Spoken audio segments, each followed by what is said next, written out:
students, welcome to Bright Maths and Studies. நம்ம இப்ப பார்க்க போறது 10th mathsல example 3.2 பார்க்க போறோம். என்ன கொடுத்திருக்காங்க? Solve 2x minus 3y equal to 6. இன்னொரு equation x plus y equal to 1. Solve அப்படின்னா நம்ம என்ன பண்ணணும்? கொஸ்டின்ல என்னெல்லாம் லெட்டர் கொடுத்திருக்காங்களோ அதுக்கெல்லாம் வேல்யூஸ் கண்டுபிடிக்கணும். என்ன லெட்டர் கொடுத்திருக்காங்க? x கொடுத்திருக்காங்க, x ஓட வேல்யூ கண்டுபிடிக்க போறோம். y கொடுத்திருக்காங்க, y ஓட வேல்யூ கண்டுபிடிக்க போறோம். தமிழ் மீடியம் அப்படியே கொஸ்டினை மட்டும் பார்த்துக்கோங்க. என்ன கொடுத்திருக்காங்கன்னு பாருங்க. தீர்க்க அப்படின்னு கொடுத்திருக்காங்க. அதே சேம் தான். தீர்க்க அப்படின்னா x ஓட வேல்யூ, y ஓட வேல்யூ என்னன்னு நம்ம கண்டுபிடிக்க போறோம். சம்க்கு போலாமா? சொல்யூஷன் ஃபர்ஸ்ட் பாருங்க. கொடுத்திருக்கிற ஈக்குவேஷன் ஈக்குவேஷன் 1 ஈக்குவேஷன் 2 ன்னு எடுத்துக்கிறேன். ஈக்குவேஷன் 1 என்ன? 2x minus 3y equal to 6. இது ஈக்குவேஷன் நம்பர் 1.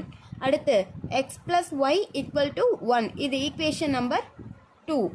அடுத்து ரெண்டு ஈக்குவேஷனும் சேமா இருக்கான்னு பாருங்க. ரெண்டுத்துல ஏதாச்சும் ஒன்னாச்சும் சேமா இருக்கணும். ஏதாச்சும் ஒன்றுனா ஒன்று எக்ஸ் சேமா இருக்கணும், அப்படி இல்லைன்னா ஒய் சேமா இருக்கணும். இங்கே ரெண்டுமே சேமா இல்லை, ஏதாச்சும் ஒன்றா சேமா ஆக்குங்க. என்ன பண்ணலாம்? ரெண்டு ஈக்குவேஷனும் எடுக்கிறோம், சொல்லிடலாம். From equation 1 and 2. தமிழில் இந்த இடத்துல லைன் என்ன எழுதுவீங்க அப்படின்னா சமன்பாடு 1 மற்றும் 2 அப்படின்னு சொல்லி லைன் எழுதுவோம்.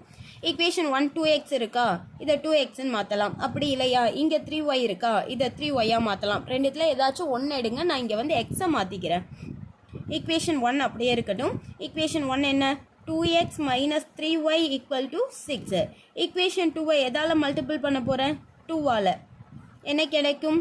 2x சாரி இது 2x plus 1 2 is 2. 2y equal to 1 2 is 2. இது பாருங்களேன், ரெண்டும் ஒரே சிம்பிள் இருந்தால் கேன்சல் ஆகாது. அதனால கேன்சல் பண்ணுங்கிறதுக்காக நான் கீழே உள்ளதை சிம்பிள் மாற்றுறேன். ஏன் சிம்பிள் மாற்றுறோம்? சிம்பிள் மாற்றினா தான் இது கேன்சல் ஆகும். அதனால சிம்பிள் மாற்றுறோம். ப்ளஸ் 2y என்னவா மாறும்? Minus 2y. ப்ளஸ் 2 என்னவா மாறும்? மைனஸ் 2 மாறும்.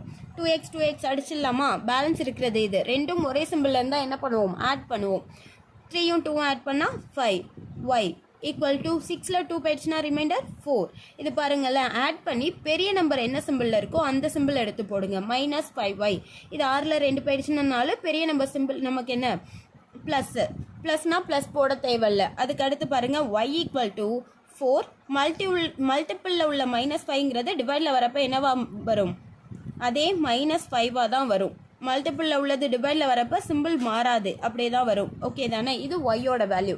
அதுக்கடுத்து பாருங்க, ஒய் கிடைச்சிடுச்சு. அடுத்து நான் எக்ஸ் கண்டுபிடிக்கணும். எக்ஸ் கண்டுபிடிக்க ரெண்டு ஈக்குவேஷன் இருக்குல்ல, ரெண்டுத்துல எதை வேணாலும் எடுக்கலாம். ஈக்குவேஷன் 2ங்கிறது சின்னதாக தெரியுது, அதனால நான் ஈக்குவேஷன் 2 எடுத்துக்கிறேன். நீங்கள் 1 எடுத்தாலுமே ஆன்சர் வரும். ஈக்குவேஷன் 2 என்ன? எக்ஸு ப்ளஸ் நம்ம ஒய்யோட வேல்யூ 4 by -5 அப்படின்னு இருக்கா, அந்த மைனஸை நான் டேரெக்டாக கொடுத்துக்கிறேன். Plus into minus minus 4 by 5 equal to 1. x equal to 1 minus 4 by 5 அந்தாண்ட போச்சு அப்படின்னா எப்படி போகும்? ப்ளஸ் 4 by 5ஆக போகும். x ஈக்குவல் டு டினாமினேட்டர் சேமா இல்லை. டினாமினேட்டர் அப்படின்னா பாருங்கள், இது மேலே உள்ளது தமிழில் என்ன சொல்லுவோம்? தொகுதி, கீழே உள்ளது பகுதி. Numerator, denominator. கீழே உள்ள டேர்ம் சேமா இல்லை அப்படின்னா கிராஸ் மல்டிபிள். இந்த 1ஆல் இந்த 5 மல்டிபிள் பண்ணுங்க. என்ன கிடைக்கும்? 1 5 are 5 plus 4 divided by 5. Cross multiple பண்ணால் இந்த 5 அப்படிங்கிறது ஹோல் டிவைடட் பை 5ஆக மாறிடுச்சு. இப்போ எக்ஸோட வேல்யூ என்ன? 9 divided by 5. நமக்கு எக்ஸோ ஆன்சர் கிடைச்சிதா? அவ்வளோதான். இந்த சம் ஓவர். தேங்க்யூ.